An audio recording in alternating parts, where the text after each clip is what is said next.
অধিদপ্তরের প্রধান রাসায়নিক কর্মকর্তা দুলাল কৃষ্ণ সাহা। তার বিরুদ্ধে অভিযোগ, বিভিন্ন অভিযানে ধরা পড়া মাদকের রাসায়নিক পরীক্ষা করে আসামি পক্ষের কাছ থেকে মোটা অঙ্কের টাকা নিয়ে হেরোইনকে পাউডার আর গাঁজাকে ফুলপাতা বানিয়ে প্রতিবেদন দেওয়ার হোতা তিনি।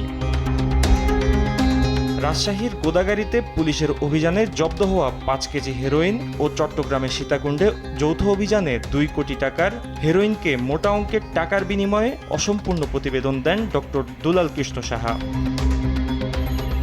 এভাবে দেশের বিভিন্ন জায়গায় মাদকের বড় চালান নিয়ে ভুল ও অসম্পূর্ণ প্রতিবেদন দিয়ে কোটি কোটি টাকা হাতিয়ে নেয়ার অভিযোগ আছে তার বিরুদ্ধে। এছাড়া বঙ্গবন্ধু পরিষদের সভাপতির পরিচয়ে মাদকদ্রব্য অধিদপ্তরে বদলি, নিয়োগ, টেন্ডার, মাদকের স্পট থেকে মাসোয়ারা আদায়ের পুরো সিন্ডিকেট নিয়ন্ত্রণ করতেন দুলাল কৃষ্ণ সাহা। তার বিরুদ্ধে রয়েছে যাত্রাবাড়ী থানায় ছাত্র হত্যার মামলাও।